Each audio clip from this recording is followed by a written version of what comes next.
እሺ እግዚአብሔር እናመሰግናለን ስለ ዛሬዋ ቀን እግዚአብሔር ድል ሰጥቶን ተገናኝተን ከእግዚአብሔር ቃል እንድንካፈል ከመንፈሱ እንድንጠጣ እግዚአብሔር ረድቶናል። አሁንም እግዚአብሔር በልቤ ያስቀመጠውን የመጽሐፍ ቅዱስ ክፍል አብረን እናያለን። ያው ሁላችንም ደጋግመን የምናነበው የምናውቀው ክፍል ስለሆነ እግዚአብሔር ደግሞ ሁሉ ጊዜ እየጨመረ የሚያካፍለን የሚሰጠን ነገር ስላለ ዛሬም አዲስ ነገር ያስተምረናል ብዬ አስባለሁ። ከማቴዎስ ወንጌል ምዕራፍ 5 የመጀመሪያ ጥቂት ጥቅሶችን ነው የምናየው። በተለይ በተራራ ስብከት እየተባለ የሚጠራው ክፍል ላይ ኢየሱስ ብፁዓን ናቸው እያለ ያስተማራቸው የክርስቲያናዊ ሕይወት መገለጫዎች አሉ። እንግዲህ ክርስቶስ በዚህ ስፍራ ብፁዓን ናቸው እያለ ሲናገር ሁኑ ነው። እንደዚሁ ዝም ብሎ ስቶሪ ናሬሽን ሳይሆን የሚናገረውን ነገር ሁኑ፣ ይህን እወቁት፣ ከዛም ደግሞ ሁኑ ነው የሚለው። ምናልባት የተራራው ስብከት ተብሎ የሚጠራውን ክፍል ከምዕራፍ 5 ጀምረን እስከ ምዕራፍ 7 ድረስ ያለውን ያው ሁላችንም እናውቃለን። ምዕራፍ 7 ላይ ትምህርቱን ሲጨርስ ኢየሱስ የተናገረው ምንድን ነው? ይሄን ቃሌን ሰምቶ የሚያደርገው ነው ያለው። እንዲሁ ብቻ ኢየሱስ እንዲህ አለ እያሉ ለማውራት ሳይሆን ኢየሱስ ያለውን ነገር በሕይወታችን ውስጥ እንድንከተለው፣ እንድንይዘው፣ እንድንኖርበት ነው እና ይሄንን ቃሌን ሰምቶ የሚያደርገው ሁሉ ቤቱን በአለት ላይ የሰራ ልባም ሰውን ይመስላል ነው የሚለው። እንግዲህ በእንደዚህ አይነት የክርስቶስ ትምህርት ላይ ሕይወታችን ከተመሰረተ ሊገፋን የሚችል ሊጥለን የሚችል ብዙ ፈተና ይገጥመናል። በዛ ውስጥ ሁሉ ጸንተን መቆም እንችላለን። የመጨረሻው የትምህርቱ መደምደሚያ ይሄ ነው። ለዚህ ነው አሁን እንግዲህ የክርስቶስን ቃል ከሰማን በኋላ ወደ ማድረግ ነው የምንሄደው እንጂ እንዲሁ ኢየሱስ አለ ኢየሱስ ተናገረ እያል እንዲሁ ለትረካ ያክል የምናወራው አይደለም። የቃላት ትርጓሜን የትምህርቱን ይዘት ብዙ አብራርቶ መናገር ይቻል ይሆናል፣ ግን መጨረሻው ምንድነው? በሕይወታችን መተግበሩ ላይ ነው የሚሆነው እና እግዚአብሔር በሚያስተምረን ቃል ውስጥ የመሆንን የሱን ሐሳብ የሱን ፈቃድ የመከተልን ጸጋውንም ጭምር እንዲያበዛልን እየጸለይን ይህን ቃል እንማራለን።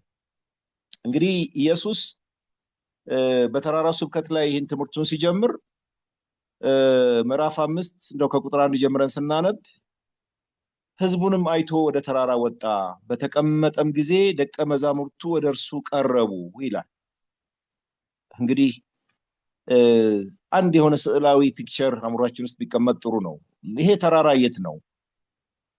ይሄ የገሊላ ባህር ከሚባለው አቅራቢያ ወይም ደግሞ ቅፍርናሆም ከምትባል ከተማ አቅራቢያ አንድ ኮረብታማ ስፍራ ነው።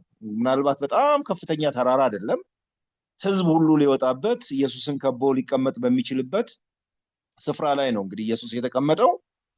ይሄን ትምህርት በዚህ ስፍራ ላይ ሆኖ የሰጠው ከምዕራፍ 5 ጀምሮ እስከ ምዕራፍ 7 ድረስ የምናነበው በጣም ጥልቅ የሆኑ ብዙ ትምህርቶች አሉ።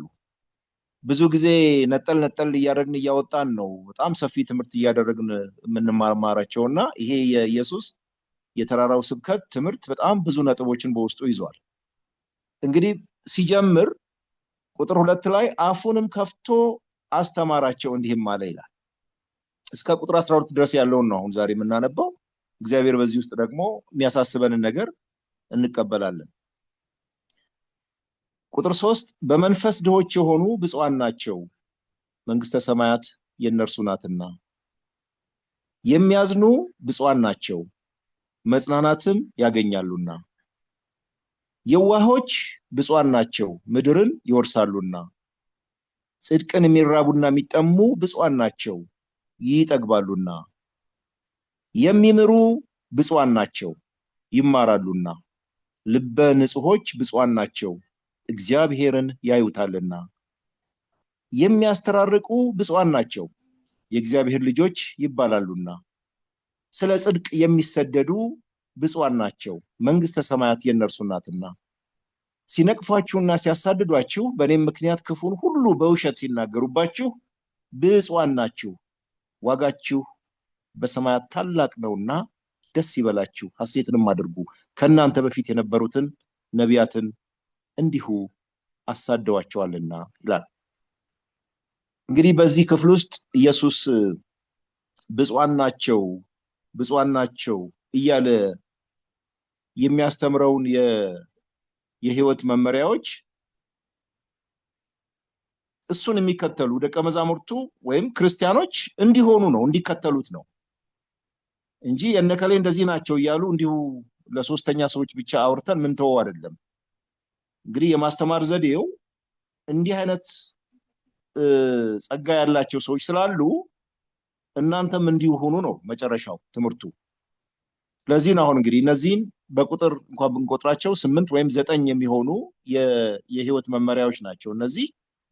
እነዚህን ክርስቲያኖች ወይም የጌታ ደቀ መዛሙርት በህይወታቸው ውስጥ በመያዝ ወይም በመከተል ይሄን ብጽዕና ማግኘት አለባቸው። ምን ማለት ነው ብጽዕና ማለት? ምናልባት ይሄ ብጽዕና የሚለው ቃል ያው ከእንግሊዘኛው ትርጉም እንደምንረዳው ብሌስድ የሚል ትርጉም ነው በእንግሊዝኛ የሚጠቀሙት። ብሌስድ ማለት ያው የተባረኩ ናቸው ለማለት ነው። የአማርኛና የግዕዙን ትርጉም ወደ ሌላ አቅጣጫ ወስደውት ያው እንግዲህ በጣም ከፍተኛ የመንፈሳዊ ልዩ ማዕረግ አድርገውት በቃ ይሄ ለትልልቅ ለቅዱሳን ሰዎች ብቻ የሚሰጥ ወይም ደግሞ በጣም የተለየ አይነት መንፈሳዊ ክብር ውስጥ የተለየ ክብር ውስጥ የገቡ ሰዎች እንደዛ እየተደረገ ነው የሚተረጎመውና ሰዎችን ቅዱስ ናቸው ቅዱሳን ናቸው እያሉ ከሌላው ማህበረሰብ ወይም ምእመናን ለየት አድርጎ ለማሳደግ ከፍ ለማድረግ ሲፈልጉ ብፁዕ የሚል ነገር ይጠቀማሉ። ለምሳሌ የኢየሱስ እናት ብጽዕት ተብላ ተጠርታለች። እሷም ትውልድ ሁሉ ብጽዕት ይሉኛል የሚል ቃል እንደተናገረች እናውቃለን። በአሁን ዘመን በኢትዮጵያ ውስጥ ለምሳሌ ራሳቸውን ከፍ ለማድረግ የሚፈልጉ ሰዎች ብፁዕ እየተባሉ ሲጠሩ እናያለን። የሚያስገርመው ነገር ግን ይሄ ብጽዕና ለክርስቲያኖች ሁሉ ክርስቶስን ለሚከተሉ ደቀ መዛሙርት ሁሉ እንዲለብሱት እንዲሆኑት የተሰጠ የህይወት መመሪያ እንደሆነ ነው የምናየው። እንግዲህ አንድ ባንድ በዚህ ስፍራ ላይ የተሰጡትን ስናይ ቁጥር 3 ላይ የመጀመሪያው መመሪያ እንግዲህ መመሪያ ስል ያው ምክር ነው። ኢየሱስ የሚሰጠን አቅጣጫ ነው የሚሰጠን ምን መሆን እንዳለብን። በመንፈስ ድሆች የሆኑ ብፁዓን ናቸው ይላል። እንግዲህ እያንዳንዱን ለማብራራት ጊዜ በጣም ስለማይበቃን እኔ እግዚአብሔር በረዳኝ መጠን የተረዳሁትን ነገር ነው ለመግለጽ የምሞክረው። በመንፈስ ድሆች የሆኑ ብፁዓን ናቸው።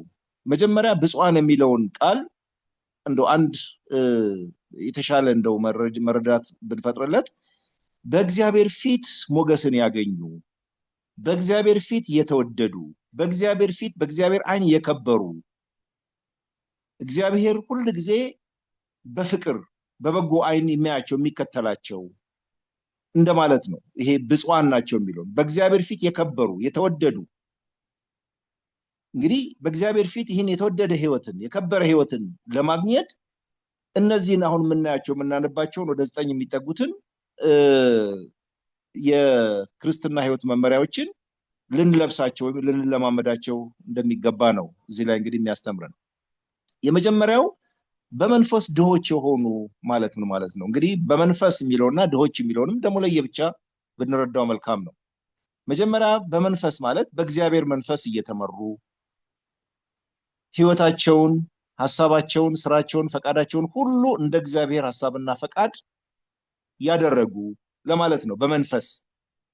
ድሆች የሚለው ቃል ብዙ ጊዜ ስናይ ያው ያጣ ራሱን ባዶ ያደረገ ማለት ነው። ብዙ ጊዜ ድህነት ያው ከምድራዊ ገንዘብና ሀብት ጋር የተያያዘ ነው። ግን ለሱም ቢሆን ኢቭን ገንዘብ ያላቸው የዚህ ምድር ጸጋው ወይ ደግሞ የዚህ ምድር ጥሪት ያላቸው እንኳን ቢሆኑ ራሳቸውን እንደሌላቸው አድርገው በጣም ህምብል ያደረጉ፣ ምንም የማይኮሩ፣ ገንዘብ ቢኖራቸው ስልጣን ቢኖራቸው የተለየ ክብር ቢኖራቸው ምንም ራሳቸውን በዚህ ውስጥ አስቀምጠው ራሳቸውን የማይመጻደቁ ወይም ምንም ኩራት ስሜት የማይሰማቸው ራሳቸውን ባዶ ያደረጉ ለማለት ነው። እንግዲህ የገንዘብ ድህነትን አይደለም እዚህ ቦታ ላይ የሚናገረው፣ ራሳቸውን humble ያደረጉ ባዶ ያደረጉ ማለት ነው። ስለዚህ ምንም የሚኮሩበት የሚመጻደቁበት የሚመኩበት ነገር የላቸውም ማለት ነው፣ በተለይ ምድራዊ በሆነ ነገር። ስለዚህ አሁን በመንፈስ ራሳቸውን ባዶ ያደረጉ ሰዎች እነዚህ ሰዎች ብፁዓን ናቸው፣ በእግዚአብሔር ፊት የከበሩ ናቸው። ምክንያቱም ራሳቸውን በገንዘብ በስልጣን ወይም ደግሞ በተለየ ክብር የሞሉ ወይም ደግሞ የሚኮፍሱ ሰዎች አይደሉም ማለት ነው። እንግዲህ አንድ ብቻ አይደለም ይሄ መስፈርቱ። በእንደዚህ አይነት ሰዎች ናቸው ለእግዚአብሔር መንግስትን ለመውረስ የተዘጋጁ ሰዎች ማለት ነው። እግዚአብሔር መንግስቱን ያዘጋጀው ለእንደዚህ አይነት ሰዎች ናቸው። በዚህ ምድር ላይ ገንዘብ ቢኖራቸውም ባይኖራቸውም፣ ክብር ቢኖራቸውም ባይኖራቸውም፣ ስልጣን ቢኖራቸውም ባይኖራቸውም ራሳቸውን ሁሉ ጊዜ እንደ እግዚአብሔር ሐሳብና ፈቃድ ባዶ አድርገው ለእግዚአብሔር መንግስትና ለእግዚአብሔር ፈቃድ ራሳቸውን ያስገዙ የሚመላለሱ ሰዎች ናቸው ለእግዚአብሔር መንግስት የተገቡ ናቸው ነው የሚለን። የሚያዝኑ ብፁዓን ናቸው ይላል ቁጥር 4 ላይ። ምንድነው የሚያሳዝናቸው ነገር? እንግዲህ በዚህ ምድር ላይ ለጻድቅ ልብ ሐዘንን የሚፈጥር ነገር ምንድነው? ለጻድቅ ልብ ስንል አንዳንድ ጊዜ ክፉ የሆነ ሰውም እኮ የሚወደውና የሚሳሳለትን ነገር ሲያጣ ያዝናል። እኛ ስለ ክፉ ልብ ሐዘን አይደለም የምናወራው። የጻድቅ ልብ የሚያዝነው በምንድነው? ብዙ ጊዜ በእግዚአብሔር ፊት መልካም የሆነው ነገር ሲበደል ሲጣስ ሁሉ ጊዜ ያዝናል። ጽድቅ የሆነ ነገር ሲወድቅ ሲረገጥ ያዝናል። ክፉ የሆነ ነገር ሲነግስ ሲሰለጥን ያዝናል። ሰዎች ሁሉ ጊዜ በመከራ ውስጥ በችግር ውስጥ ሲያዩ ያዝናል። የእግዚአብሔር ሐሳብና ፈቃድ ሲጣስ ሲወድቅ ያዝናል። የእግዚአብሔር ቃል ሲረገጥ ያዝናል።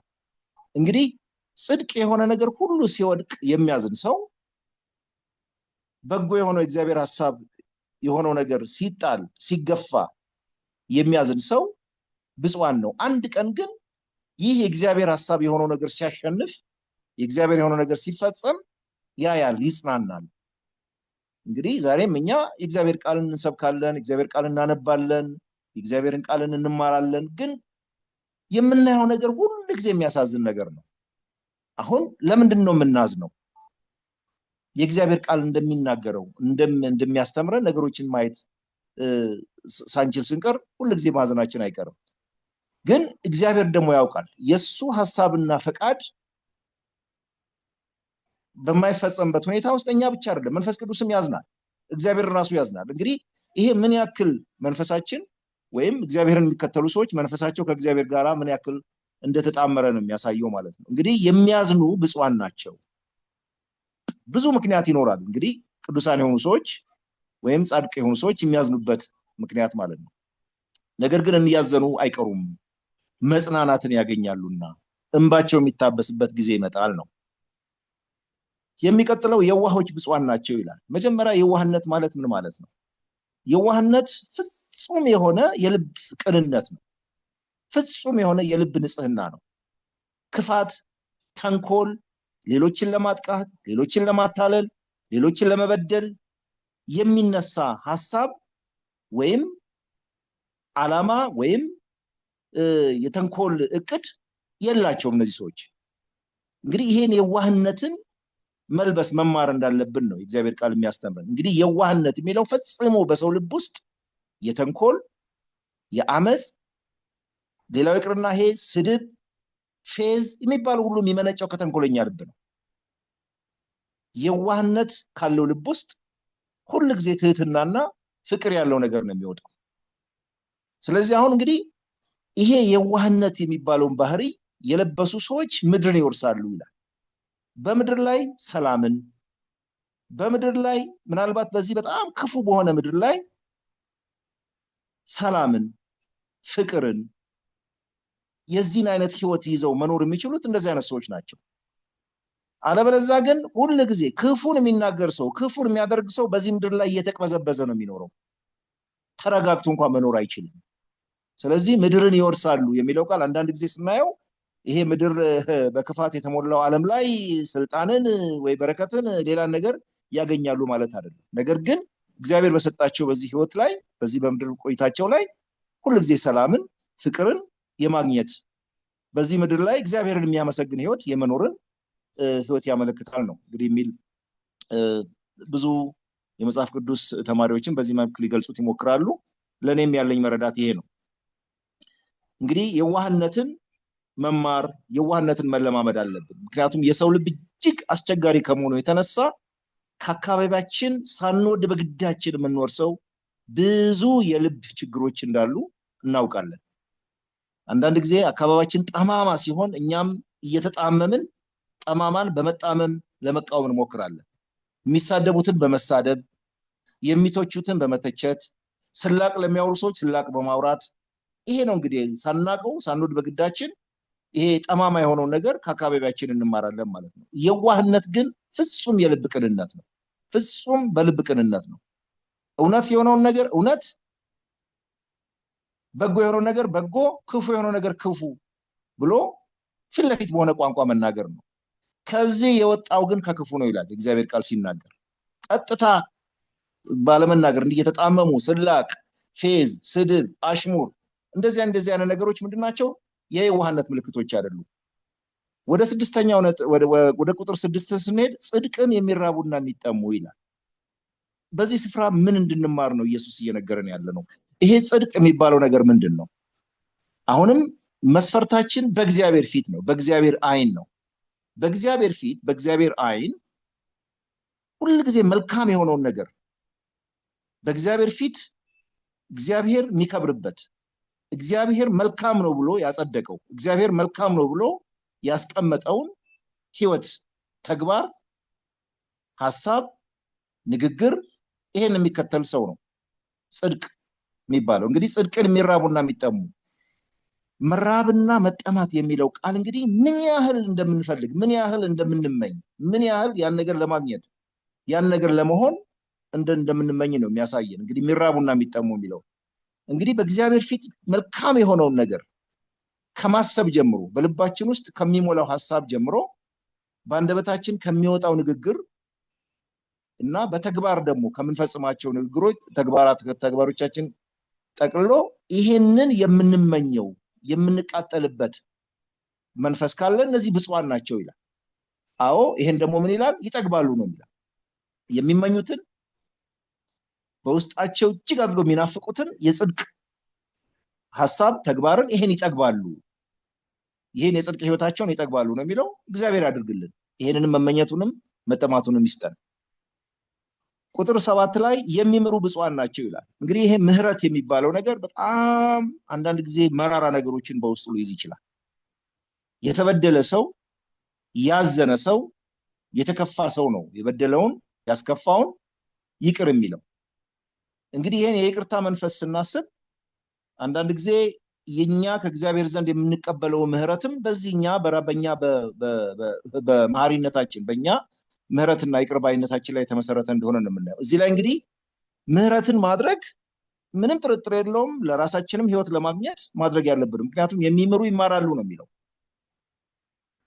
ይቅርታን የማያደርጉ ከነጭራሹ ይቅርታን አይቀበሉም ነው የሚለው። ስለዚህ አንደኛ ስለፈራን አይደለም። ለምሳሌ እኔ የኔ ኃጢአትና በደሌ ሁሉ ይቅር እንዲባልልኝ ስል ነው ይቅር የምለው እያልን እንደዚህ የሆነ እንካ በንካ እየከፈልን ገንዘብ እንደምንቀበል አስበን ሳይሆን የመማር ባህሪ፣ ምህረትን የማድረግ ባህሪ በቃ ይሄ ከእግዚአብሔር ዘንድ ከኛ የሚጠበቅ ህይወት እንደሆነ ልንለብሰው የሚገባ ህይወት እንደሆነ ነው እንጂ በእያንዳንዷ ነገር እኔ አሁን ምሬ ያለው እቺን አልፌ ያለው እቺን ይቅር ብያለሁ እያልን ቆጥረን መጨረሻ ላይ አሁን ትዕግስት ያልቋል ከዚህ በኋላ አልመለስም እያልን አንዳንድ ጊዜ የሆነ ዴድላይን ነገር ማስመር ወይም ደግሞ የሆነ ቀይ መስመር የማስመር ነገር ላይ የሰዎች ህይወት ልምምድ ይወስደናል። ነው በዛ መልክ አይደለም ራሳችንን የምንገምተው ወይም ደግሞ የምንሰፍረው። ከዛ ይልቅ ይሄ የምህረት ባህሪን በውስጣችን መላበስ መቻል አለብን። ምክንያቱም እግዚአብሔር መሐሪ ነው። ኢየሱስም በአንድ ስፍራ ላይ ሲያስተምር ወንድሜ በቀን 7 ጊዜ ቢበድለኝ ቢለው 7 ጊዜ አይደለም 7 ጊዜ 7 ቢበድልሃል። እንግዲህ ምናልባት ምን ያክል ወንድሜ የደጋገመ እኔ ሊበድለኝ እንደሚችል ነው የሚያሳየኝና ይሄን ምህረት የማድረግን ባህሪ መማር መቻል አለብን። ይሄን ስናደርግ ነው ከእግዚአብሔር ዘንድም ምህረትን የምንቀበለው ማለት ነው። ከእግዚአብሔር ዘንድ ምህረትን መቀበል መቻላችን ነው አንዱ የብጽዕናችን መለኪያ ማለት ነው። እንግዲህ ቁጥር 8 ላይ ስንሄድ ልበ ንጹሖች ይላል። ምናልባት ይሄ ልበ ንጹሖችና የዋሆች የሚለው ቃል በጣም ይመሳሰል ይመስለኛል። እንግዲህ በልብ ክፋትን አለማጠራቀም፣ ቂምን፣ በደልን አለመሞላት፣ ብዙ የተንኮል ሐሳቦችን ዕውቀቶችን አለመሞላት ይሄን ያሳያል ልበ ንጽህና የሚለው ነገር እና ብፁዓን ናቸው ይላል። በዚህ አይነት መንፈስ ያላቸው ሰዎች ናቸው እግዚአብሔርን ሊያዩት የሚችሉት ከእግዚአብሔር ጋር መገናኘት የሚችሉት። ምክንያቱም እግዚአብሔር በእንደዚህ አይነት መንገድ እንድንመላለስ እኛን ስለሚፈልገን ማለት ነው። ልበ ንጹሖች ብፁዓን ናቸው እግዚአብሔርን ያዩታልና። የሚያስተራርቁ ብፁዓን ናቸው ይላል። እዚህ ላይ እንደምናውቀው ያው ሰውን ከሰው ጋር የማጋጨት ሰውን ከሰው ጋር የመለያየት ሰው ከሰው ጋር ተናቅሮ ወይም ደግሞ ተኮራርፎ ሲለያይ በውስጡ የሆነ ደስታና እርካታ የሚሰማው መንፈስ አጋንንታዊ መንፈስ ነው፣ ሰይጣናዊ መንፈስ ነው። ይሄ መንፈስ ምናልባት በእግዚአብሔር ፊት በምን መልክ ይታያል? መለያየት፣ ሰዎችን ማጣላት የሚለው ካየን የመጨረሻው ኦፖዚት ጫፍ ማለት ነው። ይሄ የሚያስተራርቁ ብፁዓን ናቸው የሚለው እግዚአብሔር የሚወደው አይነት የህይወት መገለጫ ሆኖ ሳለ ሰዎችን በተለያየ መንገድ ማለያየት፣ ማጣላት፣ ሰው ከሰው ጋር እንዲጠላላ ማድረግ፣ ሰው እንዲጠላ ማድረግ፣ ይሄን ባህሪ መልበስ ማለት በእግዚአብሔር ፊት እጅግ አጸያፊ እንደሆነ ነው።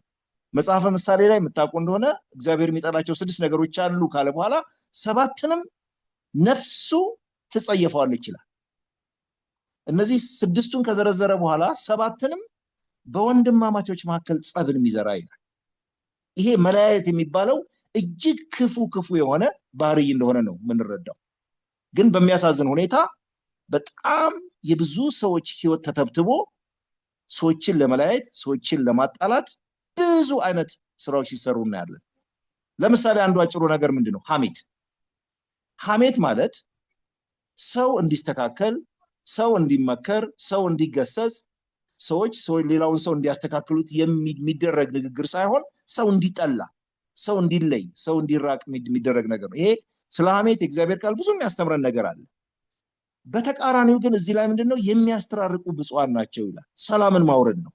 ሰዎች ተመልሰው ወደ ሰላማዊ ግንኙነታቸው እንዲመጡ፣ እርስ በርሳቸው ወደ መተሳሰብ፣ ወደ መረዳዳት፣ አብረው ክፉንም ደጉንም በበጎ ነገር መቀባበልን እንዲለማመዱ የሚያደርግ ነው። እንግዲህ ማስተራረቅ ማለት ሰዎች በተለያየ መንገድ ይጣላሉ፣ በተለያየ መንገድ ሊኮራረፉ ይችላሉ።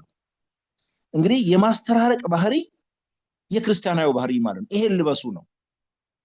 ሰዎች በተለያየ ምክንያት ሊኮራረፉ ይችላሉ፣ አንዱ ሊበድል ይችላል። ግን አውቶማቲካሊ ይሄ በደል የሆነው ነገር ከማከላቸው ተወግዶ መንፈሳዊ አንድነታቸው መሆን አለበት ነው፣ መጠንከር አለበት። ምክንያቱም ክርስቲያኖችን ልዩ የሚያደርጋቸው ይሄ በመካከላቸው ያለው ትስስርና አንድነት ነው። ይሄን አንድነትን የሚሸረሽር ሆን ብሎ እየሰረጸ እየገባ አንዱ በአንዱ ላይ መጥፎ አስተያየት እየወሰደ ለመለያየት የሚደረገው መንፈስ የዲያብሎስ መንፈስ፣ የአጋንንት መንፈስ ነው። በሚያሳዝን ሁኔታ ግን ይሄ መንፈስ በቤተ ክርስቲያን ውስጥ እጅግ ስራውን እየሰራ ነው ያለው።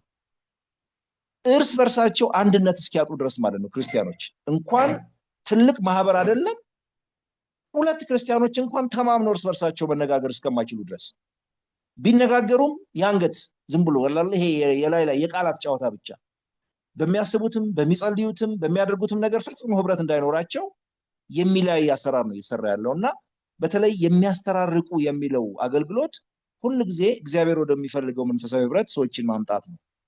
ይሄን የሚያደርጉ የእግዚአብሔር ልጆች ይባላሉና ይላል። እንግዲህ አንዱ ትልቁ የክርስቲያንነት ሚስጥሩ የእግዚአብሔር ልጅ መሆን ነው። የእግዚአብሔር ልጆች ከሆኑ ደግሞ ይህን የማስታረቅ ባህሪ፣ በሰዎች መካከል ፍጹም የሆነ ፍቅርን የማምጣት ባህሪን እንዲለብሱ ነው እያስተማረን ያለው።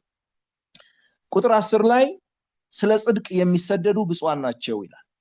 እንግዲህ ከላይ ስለ ጽድቅ አይተናል። ጽድቅን የሚራቡና የሚጠሙ ብፁዓን ናቸው ብሏል። እንደገና ደግሞ መልካም ስለሆነው ነገር በእግዚአብሔር ፊት ሁሉ ጊዜ በጎ ሆኖ ስለሚታየው ነገር ስንመሰክር፣ ስንናገር፣ ምናልባት ክፉ የሆነው ነገር ስንቃወም፣ እዚህ ላይ እንግዲህ አስቡ፣ ጽድቅ ማለት እንዲሁ ዝም ብሎ በጎ ነገሩን ብቻ አይደለም፣ ክፉ የሆነውን ነገርም ጭምር መቃወም ያስፈልጋል ማለት ነው። ክፉ የሆነ ነገር ስንቃወም ሁሉ ጊዜ የሚገጥመን ነገር ምንድነው? መጀመሪያ የሞራል ውጊያ ነው። በስድብ፣ በማሸማቀቅ፣ በማዋረድ፣ ከዛ የሚቀጥለው ደግሞ አካላዊ ጥቃት ነው።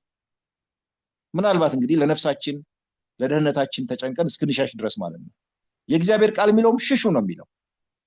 እንግዲህ እስከዚህ ድረስ የሚሰደዱ ጽድቅን በማድረግ ወይም ደግሞ ክፉን በመቃወም የሚሰደዱ ብፁዓን ናቸው፣ መንግስተ ሰማያት የእነርሱ ናትና ይላል። እንግዲህ ከላይ የእግዚአብሔር መንግስትን ይወርሳሉ እያለ የሚናገር አለ፣ የእነርሱ ናት ይላል። አሁንም እዚህ ጋር ደግሞ መንግስተ ሰማያት የእነርሱ ናት ይላል። በዚህ መንገድ ነው ወደ እግዚአብሔር መንግስት የሚገባው። በጎ የሆነ ነገር ስንናገር፣ ስንመሰክር፣ በጎ የሆነ ነገር ስናደርግ ብዙ ተጽዕኖ፣ ብዙ ጫና ሊደርስብን ይችላል፣ ግን አናቆምም። ምክንያቱም ከነ ጳውሎስ ህይወት የምንማረው ምንድን ነው? ጳውሎስ የገላትያ ቤተክርስቲያናትን እየሰበከ በሚተክልበት ጊዜ ከፍተኛ ድብደባ ደርሶበት ነበር። ከፍተኛ የመጀመሪያ ሐዋርያው ጉዞ በሚባለው ላይ ነው እንግዲህ ሐዋርያ ሥራ ምዕራፍ 13 14 ላይ ስናነብ በዛ በምዕራፍ 14 ላይ የሞተ መስሏቸው ጥለውት ማለት ነው፣ ከከተማ ውጭ ጎትተው ጥለውት፣ መጨረሻ ላይ እሱ ተነስቶ የመሰከረው ምስክርነት ምንድን ነው? በዚህ መንገድ ነው ወደ እግዚአብሔር መንግስት የምንገባው፣ እየተደበደብን እየተሰደድን። ከከተማ ወደ ከተማ እየተሰደደ ነበረ ጳውሎስ ወንጌልን ሲሰብክ የነበረው። ከአንዱ ከተማ ሲያሳድዱት ወደሚቀጥለው ይሄዳል። የሚያስገርመው ነገር አሁንም ተከትሎት እዛ ይመጣሉ። እንደገና ደግሞ ስብከቱ ከጨረሰ በኋላ ጥሏቸው ደግሞ ይሸሻል ወደ ሌላ ከተማ። አሁንም በሄደበት ቦታ ይሰብካል። የሚያስገርመው በሁለተኛው ሐዋርያው ጉዞም ደግሞ መቄዶንያ በሚባለው ግዛት ውስጥ እንዲሁ ከፊልጵስዩስ ወደ ተሰሎንቄ፣ ከተሰሎንቄ ወደ ቤሪያ፣ ከቤሪያ ወደ አቴና እንዲሁ እየተሰደደ ነበር ወንጌልን ሲሰብክ የነበረው። ለምንድን ነው? ስለ ጽድቅ ነው። የእግዚአብሔርን መንግስት ጉዳይ በመስበኩ ነው። ሁሉ ጊዜ መልካም የሆነው ነገር በመናገሩ ነው። እና ብፁዓን ናቸው መንግስተ ሰማያት የእነርሱ ናትና ይላል። ቁጥር 11 እንግዲህ ከ10 ጋር የተያያዘ ይመስላል። ሲነቅፏችሁ ይላል። ይሄ እንግዲህ የሞራል ውጊያው ነው። ይሄ ስድቡ፣ አሉባልታው፣ ምኑ ያንዱ የጽድቅን ለመቃወም የሚደረገው ውጊያ ነው። ሲነቅፏችሁና ሲያሳድዷችሁ በእኔም ምክንያት ክፉን ሁሉ በውሸት ሲናገሩባችሁ ብፁዓን ናችሁ፣ ዋጋችሁ በሰማያት ታላቅ ነውና ደስ ይበላችሁ ይላል። ሐሴትንም አድርጉ፣ ከእናንተ በፊት የነበሩትን ነቢያት እንዲሁ አሳደዋቸዋልና ይላል። እንግዲህ ኢየሱስ በተራራው ስብከቱ አፉንም ከፍቶ አስተማራቸው ይላል። ትምህርቱ ምናልባት ይሄ ኢየሱስ በዚህ ስፍራ ላይ ማስተማር ሲጀምር የመጀመሪያው አይመስለኝም። እኔ ምዕራፍ 4 ላይም ስናነብ ወደኋላ አለፍ ብለን በብዙ ከተሞች እየዞረ እያስተማረ የእግዚአብሔር ወንጌልን እየሰበከ ብዙ ደዌና ሕማምን ሁሉ እየፈወሰ ሲያገለግል ነበር ይላል ምዕራፍ 4 ላይ። ምዕራፍ 4 ቁጥር 23 ላይ ብዙ የማስተማር አገልግሎትን ሲሰራ እንደነበረ ነው። አሁን ደግሞ ምዕራፍ 5 ላይ የምናነበው ወደዚህ የተራራማው ኮረብታማው ስፍራ ላይ ወጥቶ ደቀ መዛሙርቱም ህዝቡም ከበውት እያስተማረ በነበረበት ጊዜ ላይ ነው እንግዲህ አፉን ከፍቶ አስተማራቸው ብሎ የምዕራፍ የተራራ ስብከቱን ምዕራፍ 5 ላይ የሚናገረን ማለት ነው። እንግዲህ ምናልባት ይሄ ብጽዕና የሚለውን ነገር ስናነብ ለነከሌ ወይም ደግሞ እንዲሁ ዝም ብለው ብቻ ናቸው እያልን እንደ ፎርሙላ የምናስቀምጠው አይደለም። እኛስ ይሄን ነገር እንዴት ነው የምንለብሰው? ከዚህ ከምናነበው ነገር ምናልባት የሚጻረር ወይም ደግሞ የሚቃወም ወይም ደግሞ አልስማማ የሚል ነገር በእኛ ህይወት ውስጥ አለ ወይ? መስተካከል የሚገባው ነገር አለ ወይ? ምክንያቱም ይሄን ህይወት መልበስ አለብን፣ መኖር አለብን። ምክንያቱም ይሄን ኢየሱስ የተናገረውን ቃል ሰምተን ማድረግ መኖር ስንችል ነው ከብዙ ፈተና ሊገጥመን ከሚችሉ ብዙ ፈተናዎች መዳን የምንችለው ብለን ነው የምናስበው። እግዚአብሔር ይርዳን። በተማርነው ነገር ሁሉ እግዚአብሔር መቆም እንድንችል እግዚአብሔር ያግዘን እላለሁ። እግዚአብሔር የሰጠኝ ቃል ይሄ ነው። ዮሐና ወደ አንቺ መልሳለሁ አገልግሎቱን።